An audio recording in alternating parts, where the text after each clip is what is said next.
എന്നെ ഒരു മുസ്ലിം വിരോധിയാക്കി പ്രചരിപ്പിക്കുവാനുള്ള ശ്രമവും അത് ചില മീഡിയകൾ അത് ഊതി വീർപ്പിച്ചുകൊണ്ട് പ്രത്യേകിച്ചും ഗോപാലനെ രക്ഷിക്കാനാണെന്ന് എനിക്ക് തോന്നുന്നത്.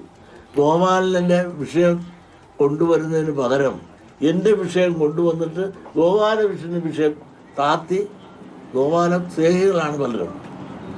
ആ ഗോപാലൻ്റെ പരശുരാജാവിനെ രക്ഷിക്കാൻ എന്നെ ഇങ്ങനെ പൊക്കി എന്നെ നശിപ്പിക്കാൻ നോക്കുന്ന ചാനലുകൾ ദയവ് ചെയ്ത് എന്നോട് പാവപിടിച്ച ഈഴവ സമുദായത്തോട് നിങ്ങൾ ക്രൂരത കാട്ടിക്കും.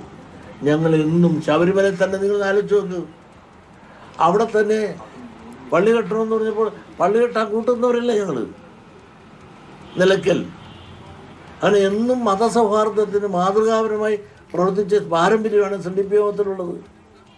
അവരുള്ളത് പറയുമ്പോൾ അതിനെ വിദ്വേഷപരമായി കാണാതെ ഞങ്ങളുടെ സങ്കടവും ദുരിതവും പരസ്യമായി പറയുമ്പോൾ അതിനുള്ള സത്യാവസ്ഥ അപഗ്രഥിച്ച് മനസ്സിലാക്കി ഞങ്ങളുടെ കുറവുകൾക്ക് പരിഹാരം ഉണ്ടാക്കാൻ വിദ്യാഭ്യാസപരമായുള്ള നീതി നിഷേധത്തെപ്പറ്റി ഒന്ന് പറയുമ്പോൾ അത് ശരിയുണ്ടോ തെറ്റുണ്ടോ നിങ്ങൾ നോക്ക്. എന്ത് നിങ്ങളൊന്ന് ആലോചിച്ച് നോക്ക്. മലപ്പുറത്ത് ഒരു കുട്ടിപ്പള്ളിക്കുടം പോലും ഇത്ര നാളത്തെ ജനാധിപത്യ പദ്ധതി ഞങ്ങൾക്ക് തന്നിട്ടില്ല എന്ന് പറഞ്ഞാൽ ഈഴവൻ്റെ രക്തം തിളക്കിയല്ലേ? ഉള്ളവനെല്ലാം കൊണ്ടുപോയില്ലേ? ഒരു ഭാഗം മുഴുവൻ കൊണ്ടുപോയില്ലേ? മുസ്ലിങ്ങൾക്ക് ഒറ്റ കോളേജേ ഉള്ളൂ. NSS ഒരു കോളേജേ ഉള്ളൂ. ബാക്കിയുള്ളവരുടെ കോളേജിൻ്റെ എണ്ണം നോക്കുക നിങ്ങൾ. 11, 6, 17 എണ്ണമാണ്. എത്രയോ സ്കൂളുകളാണ്. അപ്പോൾ പോലും വിളിച്ച് ബാ സഹോദര നമ്മളെല്ലാം ഒന്നിച്ച് പോരല്ലേ, ഒരു +2 തന്നേക്കാം എന്നുള്ളതുകൊണ്ട് തന്നില്ലല്ലോ സുഹൃത്തെ. ഇത് ഞാൻ പറയുമ്പോൾ മതവിദ്വേഷം തീർക്കലാണോ? ഈ സമുദായത്തിൻ്റെ വേദനയും ദുഃഖവും പ്രയാസവും ഞങ്ങൾ നിങ്ങളോട് പറയുകയാണ്, മാധ്യമങ്ങളോട് പറയുകയാണ്, മുസ്ലിം സഹോദരന്മാരോട് പറയുകയാണ്. ഞങ്ങളോട് ദയാരൂപമായ സമീപനം കാണിക്കണം. ഇല്ലാത്തവനെ കൂടി കൊടുത്ത് ഉള്ളവരോടൊപ്പം ഉയർത്തുവാൻ സാധിക്കണ്ടേ? നബി പറഞ്ഞ എന്താണ്?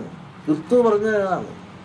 ഇതെല്ലാം ആ വചനങ്ങൾ ഹൃദയത്തോട് ചേർത്ത് പിടിച്ചുകൊണ്ട് സ്നേഹിക്കാനും ഇല്ലാത്തവനെ വളർത്താനും ഉയർത്താനും ശ്രമിക്കുന്നതിന് പകരം ഈഴവ സമുദായത്തിനെ വിമർശിച്ചുകൊണ്ടും സമുദായ നേതാവിനെ വർഗീയവാദിയാണെന്ന് പറഞ്ഞുകൊണ്ട് തകർത്ത് ചവിട്ടി മെതിച്ച് നശിപ്പിക്കാനും ശ്രമിക്കുന്ന ശക്തികൾ കാലങ്ങൾ അവർക്ക് മാപ്പ് കൊടുക്കുകയില്ലെന്ന് മാത്രമേ എനിക്ക് പറയാനുള്ളൂ.